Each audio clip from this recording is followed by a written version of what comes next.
All right, going back to our top story, we are tracking this hour Trump's push for peace with Ukraine and what it means for the new world order. Joining us is Mr. Sanjay Panda. He is a former Indian ambassador to Turkey and High Commissioner to Seychelles. Ambassador Panda, welcome to DD India News Hour. Now, the world has been talking about ending the Ukraine-Russia conflict for the last 3 years and counting.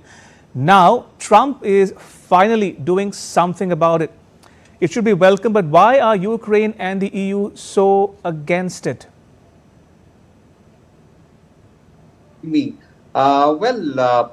First of all, there is some visible progress now after 3 years. So that is something which is welcome.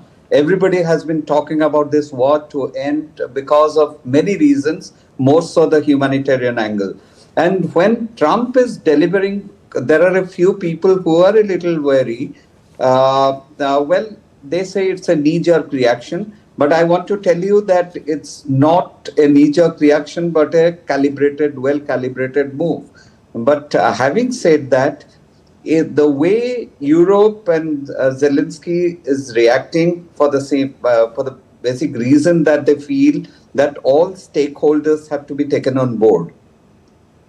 They feel that when there is a problem between X and Y, Z shouldn't decide negotiating separately with X. So that is the basic problem. Right. Now, talking about Trump's push for peace, Ambassador Panda, the US appears to be willing to make concessions to Russia. For instance, the US says it is impractical for Ukraine to even hope to retrieve the land occupied by Russia. It has also indicated that Ukraine might not become a member of the NATO. But what concessions is Russia willing to make? Well, the statements which are attributed to the US that, things are moving so rapidly now. In fact, you see the foreign policy priorities for the US has suddenly changed after Trump has taken over. And at this point in time, when there are statements which are attributed which says that, the war shouldn't have started, and now it is probably impractical to expect that 1/5 of the territory, Ukrainian territory held by Russia, whether it will be returned to Ukraine, I mean, that is unrealistic. These, I feel, are not quite, at this point in time, we cannot say that these are really correct statements which will head to the negotiations reaching its logical conclusion. But having said that, at this point, US is reaching out to Russia, and Russia is now willing to come to the table. That is very important. And when US is making some concessions for Russia, now if you see what Russia might concede to the US, Ukraine has several important, I'm just giving one of the instances. Sure. It has several important minerals and, rare earths, which have a need in the US, especially in the tech sector. So that is something which US also aspires to get from Ukraine, with the Ukraine and from Russia, from the territory under its control. But these are all speculation at this stage. So we should not read more into it. Fair enough. Ambassador Panda, there's a school of thought that says Biden pushed Putin into a tighter embrace with Xi Jinping. Trump wants to undo that. He has bigger fish to fry, as it were. He probably wants to pivot to the Indo-Pacific. Does the EU not realize that tying the US down in Europe gives China a free pass to further its agenda in the Indo-Pacific region?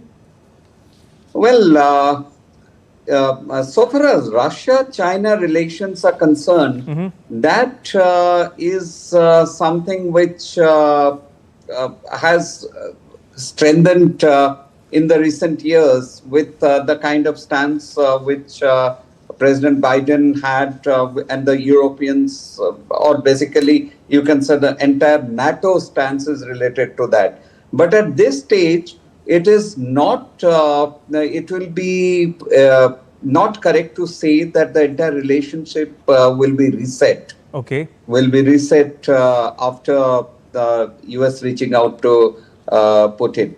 So I feel that the relations will remain, but probably it will not progress the way and in the trajectory that it was in the recent months. But the status quo will continue. But yes, it's a fact that while there will not be a thaw or reset of relations, it will progress probably slowly. But saying that, about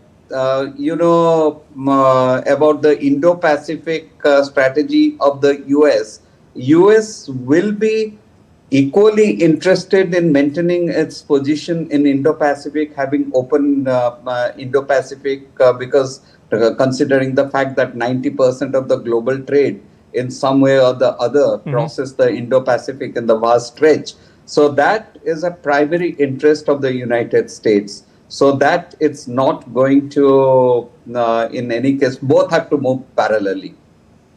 Okay, from an Indian perspective, Ambassador Panda, how would New Delhi be looking at Trump's push for a détente with Putin?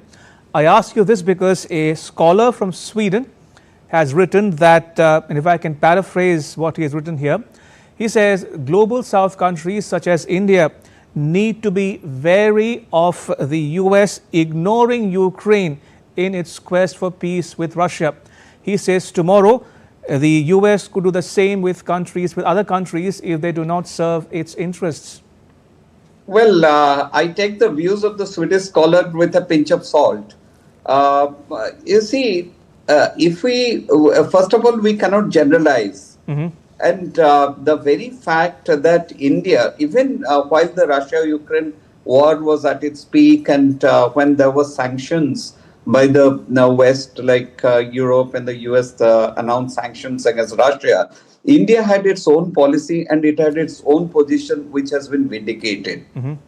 We continued dealing with the United States and the West and Russia separately.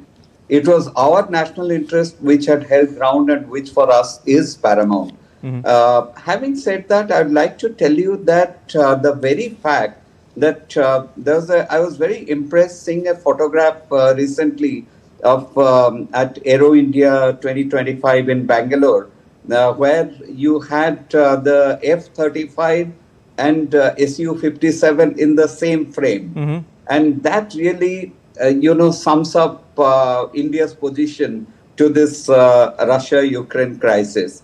So India's position has always been that we should have a negotiated settlement, a diplomatic solution to this crisis. So when a particular move has been made in that direction, we in India should be watching it very carefully and just ensure that there is progress and the war has to end and all the stakeholders are taken on board to end the war.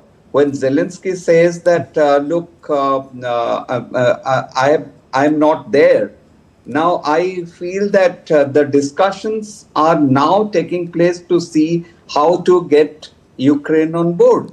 So now when, Sergei Lavrov and US Secretary of State Marco Rubio had this discussion with their national security advisors and foreign policy advisors, I think it is very important to understand how much importance is attached by both US and Russia in making some concrete progress and to get out of this impasse. Indeed. And finally, Ambassador Panda, how do you see Saudi Arabia's role as a new power broker? It is set to host the Trump-Putin summit. It is also discussing Trump's Gaza plan with Arab leaders. This is this is a major geostrategic move, I would call it. In fact, the other players who could have potentially played the role of a power broker, they had a little bit of interest, so there was a little bit of distrust from both sides. For example, having served in Turkey, I mean, I can say this, that there is a major interest in Turkey to play the role of a peacemaker between Russia and Ukraine.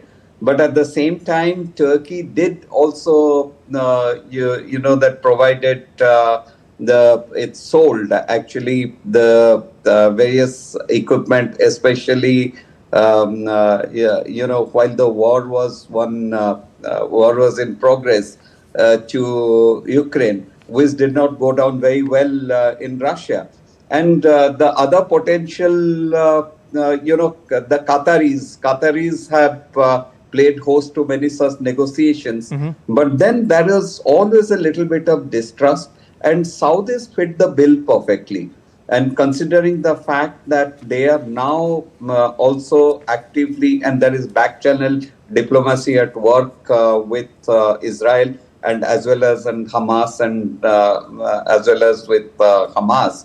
So Saudis have a role to play, Right. and this is just you can say that for the Americans, more so for the Americans, it is testing the waters. Indeed. On that note, Ambassador Sanjay Panda, thank you for joining us and sharing your thoughts and views with our viewers at home and abroad. Thank you for your time. Much appreciated.